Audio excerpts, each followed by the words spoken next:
Welcome everyone. Welcome to SST College of Arts and Commerce. We all welcome you to SST Edupedia, a place where you will find all the videos related to your subject as well as your standard. Myself Dheeraj Parwani. We have started with Max paper 1, chapter number 1 logic of 12th Science and Commerce. तो आज हम उसी chapter को आगे बढ़ाते हैं. Already 5 lecture हो चुके हैं उस टॉपिक के ऊपर. आज हम लोग 6th लेक्चर कर रहे हैं. ये लास्ट टाइम जो हम लोगों ने आपके टॉपिक्स किए थे उसी को ही आगे बढ़ाएंगे. एक एक्सरसाइज साइंस की थी 1.3, उसके अंदर हमारा एक क्वेश्चन छूट गया था, वो हम लोग आज लास्ट में कवर अप करेंगे, क्योंकि एक्सरसाइज 1.4 में उसका बेसिक है जो एक्सरसाइज 1.3 में क्वेश्चन है. तो पहले उसका बेसिक एक्सरसाइज 1.4 से सीखेंगे और फिर एक्सरसाइज 1.3 का जो बचा हुआ क्वेश्चन नंबर 3 है उसको वाइंड अप करेंगे. तो आइए, वो जो टॉपिक है उसका नाम क्या है? तो उसका नाम है रूल्स ऑफ नेगेशन. नेगेशन अगर आप लोगों को याद होगा तो क्या काम करता था? उल्टा.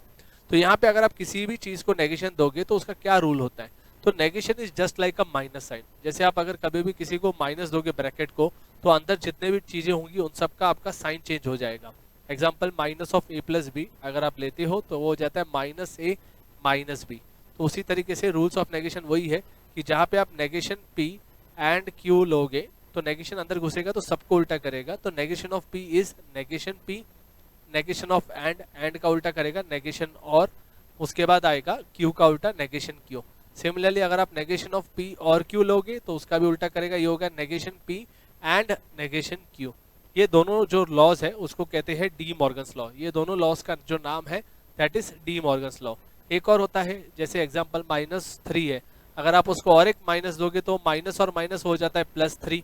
तो वैसे ही नेगेशन ऑफ पी है, अगर आप उसको और एक बाहर से नेगेशन दोगे तो वो हो जाएगा पी. तो negation of negation P is basically P. Next आता है एक्स्ट्रा फॉर्मूलाज फॉर नेगेशन. यहाँ पे ये नेगेशन की फॉर्मूलाज नहीं है, ये बेसिक फॉर्मूलाज है. इसको यूज किए बिना आप नेगेशन किसी भी चीज का फाइंड आउट नहीं कर सकते. तो हम लोगों ने एंड और का नेगेशन देख लिया. बाय द वे लास्ट बाकी दो बचे हुए जो थे कंडीशनल और बाय कंडीशनल, उन दोनों के नेगेशन के फॉर्मूलाज नहीं देखे. तो उन दोनों के एक्चुअल में नेगेशंस नहीं होते. उन दोनों को पहले आप लोगों को कन्वर्ट करना पड़ता है इन टर्म्स ऑफ एंड और, उसके बाद ही आप उसका नेगेशन निकाल सकते हैं. तो ये जो फॉर्मूलाज है ये इसी के लिए ही है. पहला कंडीशनल लॉ कि अगर P सिंगल इंप्लाइज Q आएगा, यानी कंडीशनल स्टेटमेंट आएगी, तो आप इसको लिख सकते हैं नेगेशन P और Q. और अगर ऐसा आया कि P डबल इंप्लाइज Q, यानी यहाँ पे बाय कंडीशनल आया, तो आप इसको लिख सकते हैं नेगेशन P और Q एंड P और नेगेशन Q. इस तरह से. तो ये लॉस को प्लीज नोट डाउन कर लीजिए ताकि आप लोगों को आगे तकलीफ ना हो सके. तो आइए एक्सरसाइज 1.4 का क्वेश्चन नंबर 1 हम लोग सॉल्व करते हैं.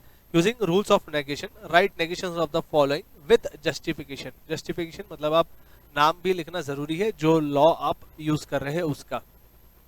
तो P और नेगेशन Q एंड R, इसका आपको निकालना है. दिस इज फर्स्ट सम. तो taking negation of the above, इसका नेगेशन ले रहे, तो नेगेशन लेने का मतलब नेगेशन का साइन देना. तो नेगेशन का साइन दिया. Negation just like minus sign होता है, अंदर घुसते जाता है आराम आराम से. तो पहले जैसे ही अंदर घुसेगा तो पहला उसको ब्रैकेट मिलेगा, दैट इज नेगेशन P और नेगेशन Q. उसके बाद अंदर और घुस रहा है तो एंड आ रहा है, तो एंड को डायरेक्ट अप्लाई करेंगे तो ये हो जाएगा. और R अकेला है तो उसको भी नेगेशन मिलेगा, नेगेशन R. अभी तक फाइनल आंसर नहीं यूज किया हुआ है, बाहर एक नेगेशन बचा हुआ है ब्रैकेट के, तो जब वो अंदर जाएगा तो वो हो जाएगा नेगेशन ऑफ P और का उल्टा and negation of negation Q. देखो नेगेशन Q ऑलरेडी था, उसको और बाहर से आपने नेगेशन दिया, तो यहाँ पे हो जाएगा Q और नेगेशन R. तो this is called as De Morgan's law. ये जो लॉ लगाए दोनों के दोनों, इसको कहते हैं हम लोग डी मॉर्गन्स लॉ. तो इसके लिए पूरा नेगेशन का जो आपका आंसर आएगा P और नेगेशन Q एंड R का, it is negation P and Q और नेगेशन R. तो होपफुली आपको पहला सम समझ में आया होगा. आइए सेकेंड सम की तरफ बढ़ते हैं. एक्सरसाइज 1.4 का ही क्वेश्चन नंबर 7 करा रहा हूं मैं आपको. P और negation Q single implies P and negation Q. तो यहाँ पे करने से पहले आपको एक कंडीशनल लॉ यूज करना पड़ेगा कि P सिंगल इंप्लाइज Q क्या होता है. इट इज नेगेशन P और Q. तो यहाँ पे अगर आप ऑब्जर्व करोगे तो P के जगह पे एक पूरा ब्रैकेट है P और नेगेशन Q, और एरो के बाद अगर आप देखोगे Q के जगह पे P एंड नेगेशन Q. तो लॉ जब भी लगेगा तो P पहले आएगा नेगेशन P और नेगेशन Q, उसके बाद और Q के जगह पे आएगा जो बाजू वाला ब्रैकेट है that is P and negation Q. तो ये लॉ लगाया हम लोगों ने. लॉ लगाए बिना आप लोग नेगेशन नहीं अप्लाई कर सकते थे. तो अभी नेगेशन अप्लाई करता हूं. तो टेकिंग नेगेशन ऑफ अबव, तो यहाँ पे नेगेशन लिया, ब्रैकेट के बाहर आ जाएगा. तो नेगेशन अंदर घुसेगा तो पहला जो ब्रैकेट है उसको लगेगा. तो नेगेशन ऑलरेडी था वो ब्रैकेट को, और एक नेगेशन दिया गया तो नेगेशन नेगेशन कैंसिल हो जाता है, तो ब्रैकेट जैसा है पी और नेगेशन क्यू वैसे ही रहेगा। उसके बाद नेगेशन अंदर घुसेगा और के पास आएगा, तो और का उल्टा नीचे आप देख सकते हैं एंड लिखा है, और नेगेशन फिर वो ब्रैकेट के बाहर जाके रुक जाएगा, that is negation of P and negation Q. जो लॉ यूज किया है इसका नाम है डी मॉर्गन्स लॉ। उसी के साथ नेक्स्ट पी और नेगेशन क्यू वैसे ही रहेगा, एंड नेगेशन अंदर घुसेगा तो ये हो जाएगा नेगेशन पी, एंड का उल्टा और नेगेशन ऑफ नेगेशन क्यू हो जाता है क्यू। ये हो गया आपका डी मॉर्गन्स लॉ। होपफुली आपको ये भी समझ में आ गया होगा। अभी इसके ऊपर हम लोग ने 1.3 में जो सम छोड़े थे उसको वाइंड अप करते हैं। 1.3 में जो सम्स है वो वर्ड प्रॉब्लम्स है, तो वर्ड प्रॉब्लम्स को कैसे रिप्रेजेंट करते हैं आप सबको हमने सिखाया है। पहले आप लोगों को याद होगा तो पी और क्यू से हम लोग उसको डिनोट करते हैं दो स्टेटमेंट्स को। तो आइए एक्सरसाइज 1.3 का क्वेश्चन नंबर 3 जो हम लोग ने छोड़ा था उसको वाइंड अप करते हैं। Right negation of the following.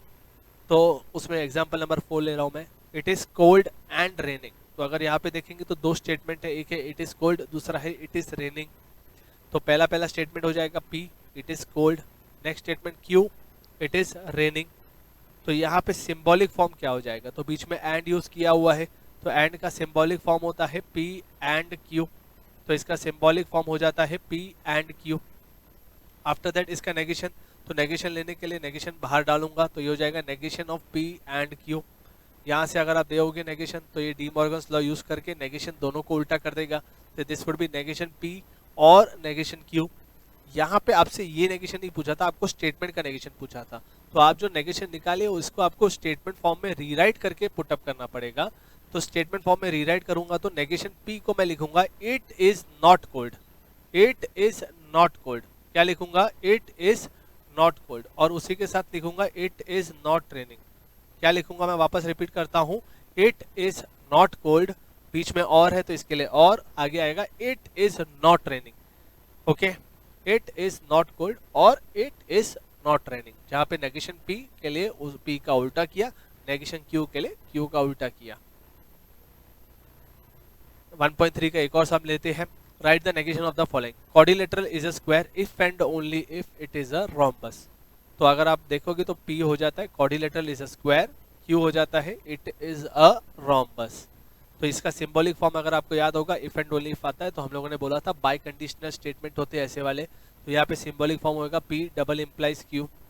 उसी के साथ इसका यूजिंग बाय कंडीशनल फॉर्मूला, देखो नेगेशन डायरेक्ट नहीं निकलता है कंडीशनल और बाय कंडीशनल का, याद है, तो उसका बाय कंडीशनल का फॉर्मूला था नेगेशन P और Q एंड P और नेगेशन Q। तो इसका मैं नेगेशन ले रहा हूँ तो नेगेशन साइन बाहर आ जाएगा, तो नेगेशन जैसे अंदर घुसेगा हर एक को चेंज करेगा। तो आइए चेंज करते हैं।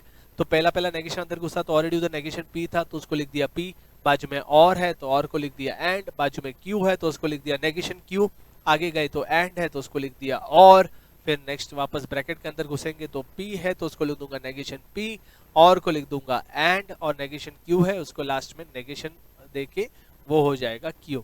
तो basically this is your negation. But आपको ये स्टेटमेंट फॉर्म में दिया था तो आपको आंसर भी स्टेटमेंट फॉर्म में ही एक्सपेक्टेड है। तो इसका आंसर आएगा जैसे आप बोलते हो, तो पहले अगर आप देखोगे तो पहले P है, तो P मतलब क्वाड्रिलेटरल इज अ स्क्वायर। फिर आप देखोगे एंड का सिंबल है, तो एंड के लिए मैं लिखता हूँ बट। तो बट वहां पे नेगेशन क्यू है, नेगेशन क्यू मतलब क्यू का उल्टा, नेगेशन क्यू मतलब क्यू का उल्टा, but it is not a rhombus. उसके बाद आपको दिखेगा और, तो और लिख देता हूं। फिर आता है नेगेशन पी, नेगेशन पी मतलब वहां पे P है quadrilateral is a square, negation P मतलब उसका उल्टा, तो और आएगा quadrilateral is not a square. वापस आगे आएंगे तो एंड है यानी बट यूज कर सकता हूं, बट उसके बाद आगे देखोगे तो Q है, Q मतलब it is not, it is a rhombus, it is a rhombus. तो वापस मैं रिपीट कर रहा हूं, P एंड नेगेशन Q और नेगेशन P एंड Q को मैं स्टेटमेंट फॉर्म में लिखूंगा। तो quadrilateral is a square but it is not a rhombus, और quadrilateral is not a square but it is a rhombus. तो इसी के साथ नेगेशन का जो टॉपिक था हमारा वो पूरी तरह से आज खत्म होता है। आगे एक खाली सर्किट फॉर्म है वो हम लोग खत्म करके इस चैप्टर को पूरी तरह से बाइंड अप करेंगे। Thank you everyone, keep watching SST एडुपीडिया।